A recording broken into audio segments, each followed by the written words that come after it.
la question environnementale doit être un levier, doit être un lien pour développer l'esprit d'équipe et là il y a beaucoup de leviers possibles.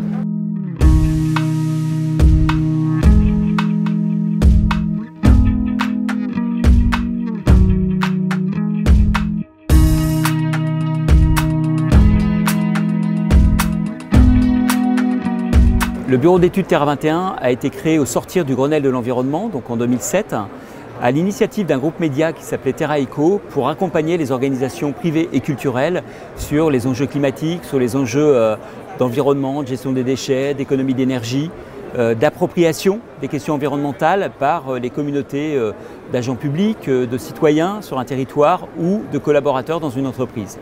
C'est un bureau d'études de petite taille, on est basé à Nantes. On est 2 à l'animer au quotidien, à assurer des missions dans un périmètre très large, à la fois géographique, on intervient sur toute la France, mais aussi périmètre d'activité très diversifié, puisque je l'ai dit, nous intervenons dans le secteur culturel, mais pas que, dans le bâtiment, dans la promotion, dans les entreprises de services numériques par exemple, où nous réalisons de nombreux bilans gaz à effet de serre ou bilans carbone. Alors pour revenir à la question culturelle et environnementale, après le Grenelle de l'environnement, il y a eu une petite vague de prise de conscience des directeurs d'équipement, des directeurs de salles ou des administrateurs de festivals sur la question environnementale. C'est là qu'on a vu arriver les premières démarches de bilan carbone, le théâtre de la colline, les grands équipements nationaux de spectacles vivants qui se sont appropriés ce qu'on appelait à l'époque l'administration exemplaire sur la question énergétique. Il y a aussi les grands festivals, notamment bretons, ou les Eurokéennes, sur une autre partie du territoire, qui ont intégré de façon presque quotidienne, de façon très managériale aussi, la question environnementale dans leur processus. Donc ça, ce sont des signes forts qui ont été donnés à la fin des années 2000, début des années 2010. Et puis il y a eu un ralentissement de cette préoccupation environnementale et je me réjouis que depuis un an et demi, cette préoccupation environnementale dans le secteur culturel, elle revient en force. Aujourd'hui, nous avons des scènes nationales, nous avons des centres chorégraphiques, nous avons des opéras, des maisons d'opéra, donc des maisons de production, nous avons des compagnies évidemment au plus près des enjeux de sobriété, j'ai envie de dire, qui sont impliquées sur les questions environnementales.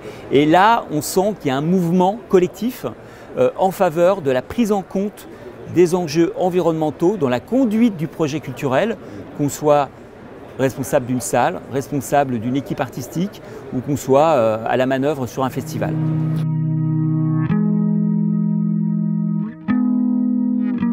Alors, les principaux outils qu'on utilise au secteur culturel, c'est des outils qui s'appuient sur des normes de management environnemental. Alors c'est un petit peu compliqué, mais on va faire simple.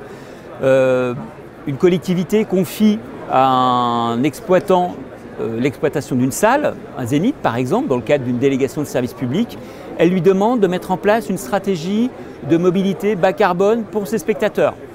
Donc là, le directeur de salle dit c'est pas vraiment mon métier, donc il va s'appuyer sur des ressources comme celle de Terra 21. C'est une mission qui a été un petit peu innovante que nous avions menée en 2010 pour un zénith de l'ouest de la France, pour ne pas le nommer, où nous avions réalisé pour eux un bilan carbone de leurs activités et notamment pour permettre de comptabiliser les émissions de gaz à effet de serre de leurs spectateurs, mais pas que, les équipes en tournée, les équipes de production également, et puis de mettre en place un plan de maîtrise de ces impacts-là, voire de réduction en mettant en place certaines actions. Donc accompagnement des zéniths dans la mise en œuvre de management environnemental ou durable dans la conduite de l'équipement, ça ce sont quelques exemples. Mais en ce moment, j'interviens beaucoup pour des petites équipes de salles par 2-3 récurrences pour déclencher l'envie et le projet collectif d'intégration du développement durable dans la salle. Donc ça peut être une scène nationale, je ne vais pas parler de Blois, j'ai parlé de centre chorégraphique tout à l'heure, ça peut être des festivals, j'étais intervenu à Montpellier également, voilà, j'ai des clients dans toute la France. Donc ça, ce sont pour ce qui est des équipements en dur, des équipements pérennes.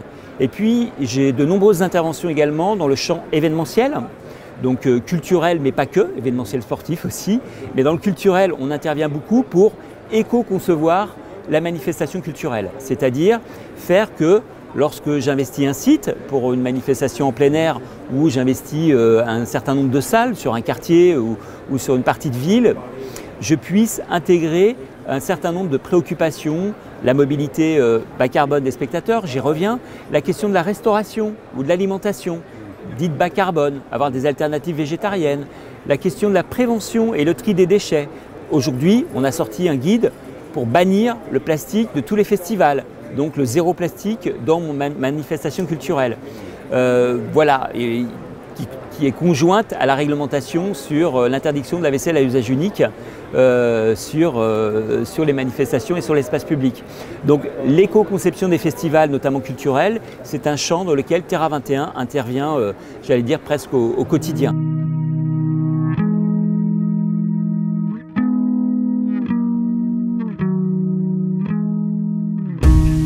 Alors, le premier conseil qu'on pourrait donner dans la sphère directement artistique, en lien avec les artistes, en lien avec leurs tourneurs ou producteurs, leurs chargés de diffusion, c'est s'interroger dans le cadre d'une tournée sur le dialogue qu'on peut avoir avec la salle d'accueil ou le festival d'accueil, sur un catering responsable, en vrac, des alternatives végétariennes, une forme de mutualisation pour le transport du matériel, s'interroger aussi sur les transports bas carbone, hein, voilà. Est-ce qu'on est obligé sans arrêt de prendre l'avion? Est-ce qu'on ne peut pas mutualiser Alors évidemment, il n'y a pas de scénario idéal, mais se poser les bonnes questions en termes d'usage dans la tournée, à tous les niveaux, hein, jusqu'à la fiche technique, le plan feu ou la logistique de son, se poser la question, est-ce que j'ai besoin de déployer autant d'énergie, souvent fossile, pour atteindre cet objectif? Donc ça, c'est un premier levier qui est peut-être le plus difficile parce qu'il concerne au final le levier où finalement on a le moins de marge de manœuvre possible. Deuxième conseil, là on bascule dans les grandes équipes d'accueil. On est dans une équipe, on est une dizaine de personnes, ou 5, 15, et là ça doit être, cette question environnementale, un projet collectif.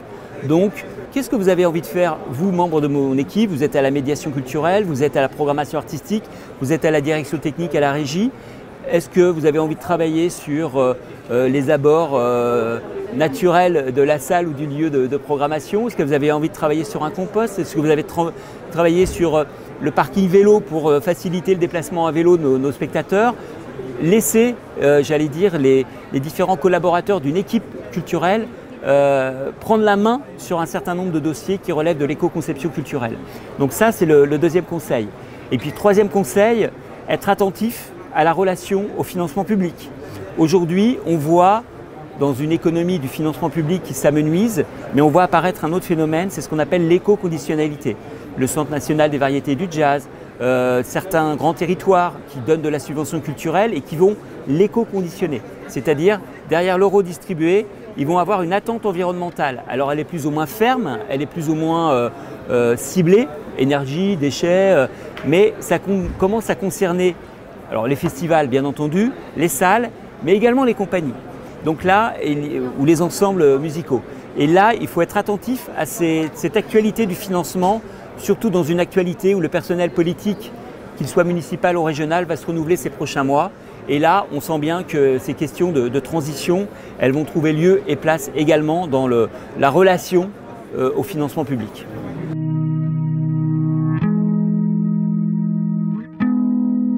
Donc Terra 21, c'est un bureau d'études privé, donc il fonctionne comme toute entreprise privée, j'allais dire. Donc il est appelé, on est appelé par le site internet, par du bouche à oreille, de la récurrence ou par des contacts qu'on va dénicher, j'allais dire, dans des manifestations comme les Biennales internationales du spectacle à Nantes ou des grands festivals ou des grandes manifestations culturelles.